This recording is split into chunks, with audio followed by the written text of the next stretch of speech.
Bienvenue sur ce live du lundi matin, le coup de boost du lundi. J'espère que vous allez bien, que vous avez passé un tout joli week-end.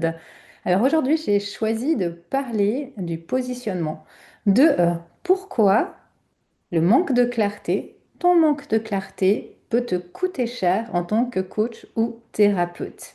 Bienvenue aux personnes qui arrivent en live. N'hésitez pas si vous souhaitez mettre un petit commentaire, ça me fera très très plaisir de vous lire ou si vous souhaitez interagir, même après le live ou en replay. Donc aujourd'hui, on va parler positionnement.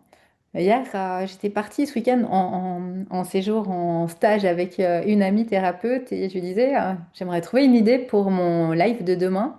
Et c'est elle qui m'a dit, mais le positionnement, se positionner, euh, vraiment décider, elle a utilisé ce mot de décider à qui on ouvre la porte, qui on laisse entrer chez nous ou non, ouvrir la porte aux bonnes personnes. Donc, je vais vous parler ce matin de l'importance du positionnement. Le positionnement, pour moi, c'est le fondement, la fondation de tout le reste pour pouvoir vivre de votre activité de coach ou de thérapeute. Tant que l'on n'a pas le positionnement, on ne peut pas communiquer, être visible et pour moi vivre de son activité de cœur. Le positionnement, c'est vraiment d'aller voir qu'est-ce qui fait notre différence, qu'est-ce qui nous démarque des autres. Parce que quand on est accompagnant, clairement, notre mission première, ou quand on est thérapeute, c'est d'aider. On a ce côté très humaniste, on a ce côté d'aide qui est là, mais cela ne suffit pas à un moment si on veut vivre de son activité de cœur. Ça suffit pas de vouloir aider tout le monde. Et dans ce live, je reviendrai sur des croyances ou des peurs qui sont les plus communes avec ce positionnement. Vous pourrez voir où vous vous situez vous aujourd'hui au niveau de votre positionnement, si vous êtes encore bloqué dans certaines croyances ou peurs, si vous avez plutôt de la peine à trouver votre positionnement, je vous donnerai des clés pour tout cela.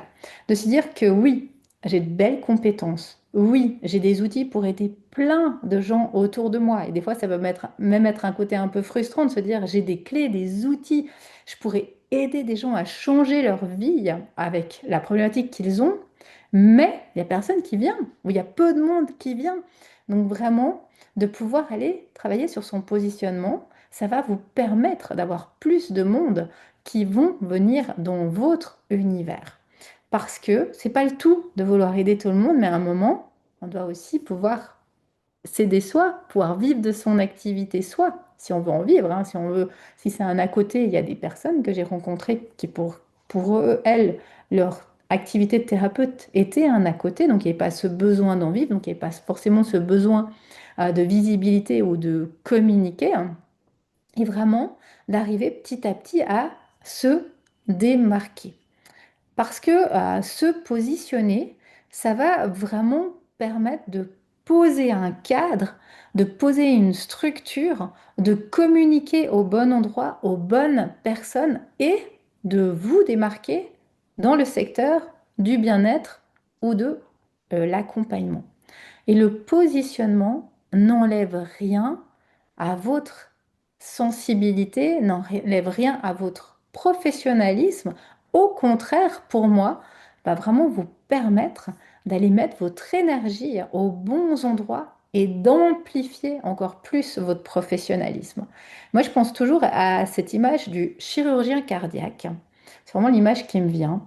Ce chirurgien cardiaque qui est spécialisé dans tout ce qui est du cœur, pourtant, et a fait des études de médecine, ça ne l'empêche pas euh, d'avoir des connaissances au niveau du corps. Mais il ne va pas aller faire une opération du cerveau, il ne va pas aller faire un accouchement.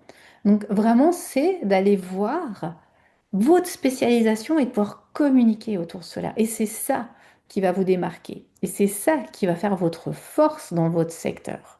Alors pour moi, les dangers de ne pas se choisir, alors c'est vrai, ne pas se choisir, ça peut paraître rassurant. Et moi-même, j'ai passé par ces peurs, c'est que vous allez être fondu dans la masse, que les gens vont vous voir, mais ne vont pas vous choisir, que les gens vont trouver peut-être inspirant ce que vous faites, mais ne vont pas venir vers vous parce que ça n'est pas assez clair ou ça n'est pas assez spécifique et elles ne se reconnaissent pas vraiment chez vous. Et vont aller chez un de vos confrères ou un de vos collègues ou un de vos concurrents et ça va créer aussi cette frustration de se dire, mais je comprends pas, cette personne, elle a été chez telle et telle personne, alors que je fais la même chose, que j'ai peut-être fait la même formation, que j'aurais pu l'aider, que peut-être moi, j'avais même plus d'outils dans ce qu'elle cherchait. Mais du fait que on est noyé dans la masse, ça empêche finalement de se démarquer au niveau de notre positionnement. Donc, ce qui va faire qu'on va attirer peu de personnes, que on va se retrouver bloqué dans des doutes, dans de la légitimité, alors que on le verra, c'est pas le manque de connaissances, ce problème de légitimité ici, et que ça va créer de la communication qui soit floue, la visibilité qui soit pas claire, et aussi on ne sait pas sur quoi communiquer, ça va rester beaucoup trop généraliste pour les personnes qui sont autour de nous. Donc moi, ce que je vous propose déjà, c'est d'aller voir s'il y a des blocages ou des croyances. C'est ceux que je vois, moi, le plus souvent dans les personnes que j'accompagne. Le premier, c'est le je dois, et vraiment ce devoir, hein, je dois accompagner tout le monde. Vraiment, souvent quand on est coach ou thérapeute, il y a un peu cette mission-là. J'ai les outils, je peux accompagner tout le monde. Je vous dis, c'est un peu comme le médecin, mais finalement, est-ce que je dois accompagner tout le monde? Non, je peux aller dans un secteur qui me plaît, qui me corresponde et accompagner encore mieux les personnes qui vibrent avec ce que moi je souhaite amener. Si je souhaite accompagner des personnes ou des mamans dans tout ce qui est du postpartum, je vais pouvoir aller là, dans ce secteur. Si je préfère accompagner des personnes qui ont eu un burn-out, je vais aller dans ce secteur. Je vais pouvoir vraiment me différencier de tout cela et on va me trouver. Parce que, pensez à vous, quand vous faites une recherche, ou les personnes qui font des recherches sur Google ou sur ChatGPT, par exemple, ou sur les réseaux sociaux, ils vont chercher du spécifique. Ils vont pas chercher, je cherche un thérapeute qui accompagne tout le monde. Ils vont chercher un thérapeute qui est spécialisé dans leurs problématiques. J'ai des problèmes de sommeil, je cherche une personne qui pourrait m'aider. J'ai des problèmes de poids, je cherche quelqu'un qui pourrait m'aider. J'ai une surcharge de stress, je cherche quelqu'un qui pourrait m'aider, un thérapeute qui pourrait m'aider. Donc, plus vous allez vous nicher, vous spécialiser, plus vous allez être trouvé. Donc ça, c'est le premier. C'est de vous dire que non, vous ne devez pas accompagner tout le monde. Au contraire, aider tout le monde, c'est aider personne. Mais vraiment de pouvoir aller vers la spécialisation, ça va amener, et on le verra après, des résultats. Deuxième croyance que j'avais et que je vois régulièrement, c'est, oh mais Christa, j'ai déjà pas beaucoup de clients. Si en plus je commence à me nicher, à être comme ça, à choisir mes clients, bah, je ne sais pas qui va me rester. Ça, elle est tenace. Et moi, je me souviens que ma première coach que j'ai eue en 2019, quand j'ai commencé le coaching de vie, je voulais accompagner des jeunes, des adultes, des enfants, et je voulais aussi accompagner des femmes. Elle m'a dit, Christa, il va falloir choisir. Tu ne peux pas accompagner tout le monde. Je lui ai dit, mais j'arrive pas à choisir. Et elle m'avait dit, et ça a été très juste, elle m'avait dit, tu verras, ça va se faire tout seul. À un moment, il va avoir un client idéal qui va se distinguer. Et c'est ce qui s'est passé. Mes accompagnements ont été petit à petit vers les femmes. Ça a été vraiment ce qui m'a vraiment plu le plus au niveau des accompagnements. Donc là, je vous invite, si vous avez cette croyance, à la lâcher. C'est faux que de se nicher, ça va vous faire perdre de la clientèle. Au contraire, ça va vraiment vous permettre d'en trouver. Ça va vous permettre de vous différencier et d'être trouvé grâce à ça, de pouvoir travailler ensuite sur les mots-clés, sur la communication grâce à cela. La troisième objection que j'entends le plus souvent, la troisième paire, c'est ouais, mais moi, je ne suis pas une experte dans ce domaine, la légitimité. Est-ce que je suis vraiment légitime pour accompagner des personnes dans le burn-out, pour accompagner des personnes dans le stress, pour accompagner des jeunes mamans, etc. Et souvent, cette croyance qu'on n'a pas sa place ou qu'on n'est pas encore assez formé. On veut toujours se former, se former, se former plus, alors que le problème n'est pas là. Il est vraiment dans ce positionnement et cette confiance à prendre. Et j'ai envie de dire que cette confiance, elle va venir avec les clients que vous allez accompagner. Et on en parlera aussi tout à l'heure. Et une troisième croyance que je vois très très souvent par rapport au client idéal, c'est celui de, justement, je manque de formation avec cette légitimité. Non, mais avant de prendre, de me former, d'accompagner telle ou telle personne ou telle problématique, je veux encore me former, je veux encore finir telle formation, et finalement, on n'ose pas. On procrastine, on s'empêche de passer à l'action parce qu'on a besoin de ce côté que ce soit parfait, que je sois au point, et finalement, vous savez ce qui se passe, on ne l'est jamais. Donc si vous reconnaissez dans déjà une de ces quatre croyances, un de ces quatre freins, allez travailler sur ça. Après, si vous avez dépassé ces quatre croyances, parce qu'à un moment, on a dépassé ces quatre croyances, il y a ce côté de se dire, OK, Christa, je t'entends, il faut se nicher, voir un client idéal, trouver ce qui nous correspond, mais comment on fait? Parce que je ne sais pas qui est mon client idéal, je ne sais pas comment le trouver, je ne sais pas comment me positionner. Alors, il y a plusieurs pistes au niveau de comment trouver son positionnement.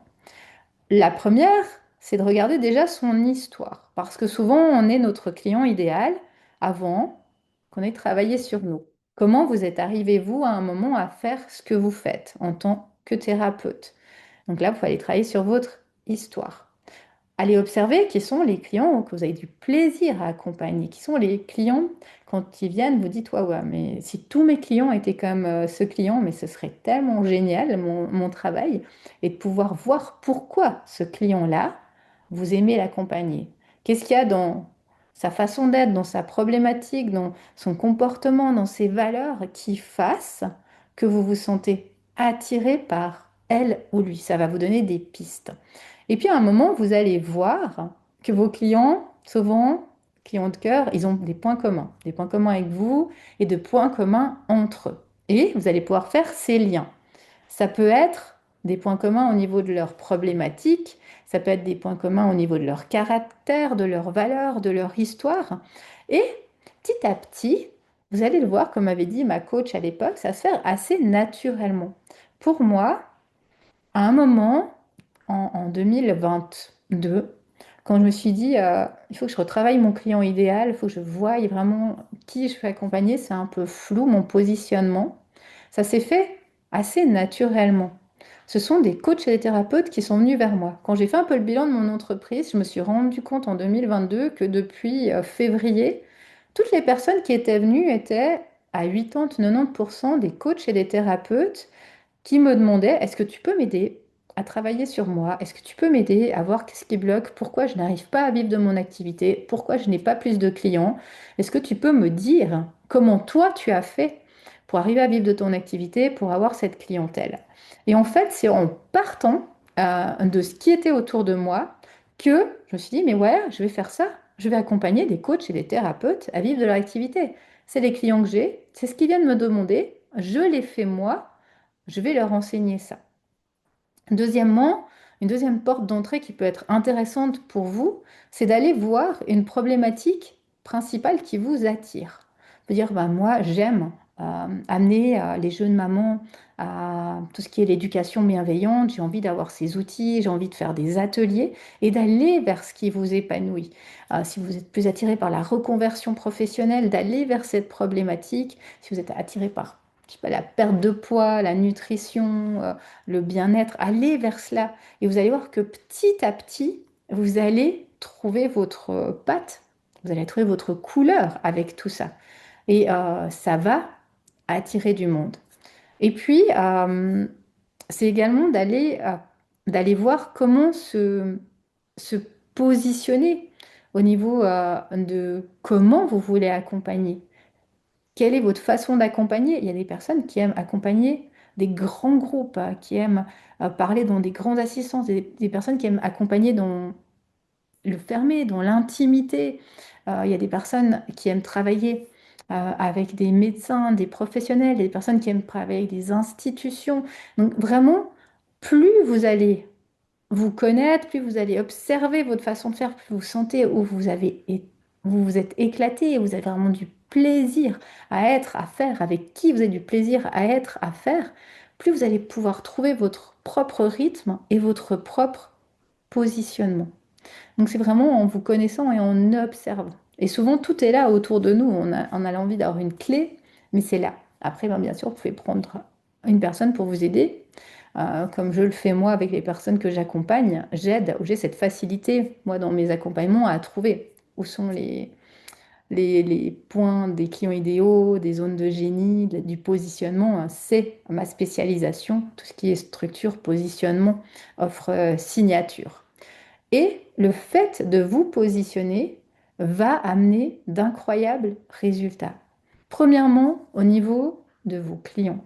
Parce que le fait de vous être positionné dans un domaine va amener une réussite dans ce domaine de la part de vos clients et ils vont parler de vous, autour de vous. Quand on dit, ah ben, j'arrive pas bien à dormir, ça fait des semaines que je me réveille, il y a quelqu'un qui va dire, ah, mais tu connais pas ce thérapeute là qui est spécialisé là-dedans, ou vas-y, j'y ai été moi, ou je suis allée avec ma fille, depuis, j'ai plus un problème.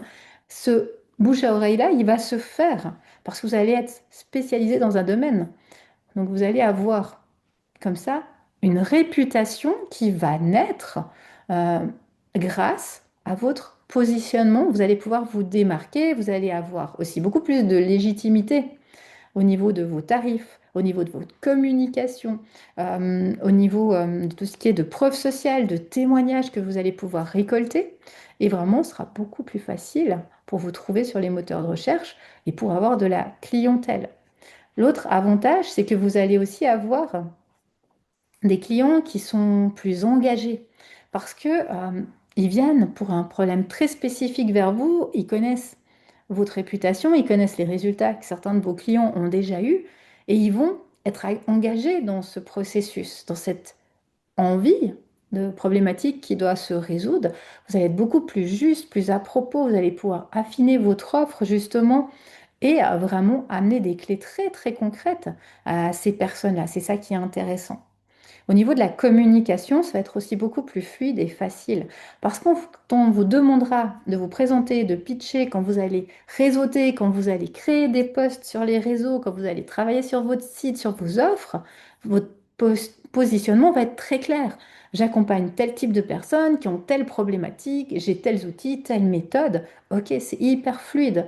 On reconnaît tout de suite ce que vous faites, on a compris tout de suite ce que vous faites, et on n'est pas là dans ce côté ah ouais, ça a l'air intéressant ce qu'elle fait cette personne, mais en fait, j'ai pas tout à fait compris ce qu'elle faisait. Et je suis sûre que ça vous est déjà arrivé à des réseautages, genre des personnes qui vous expliquent leur positionnement et vous vous dites, OK, et quand on parle, on se dit, mais en fait, j'ai toujours pas compris ce que cette personne fait vraiment dans sa vie réellement.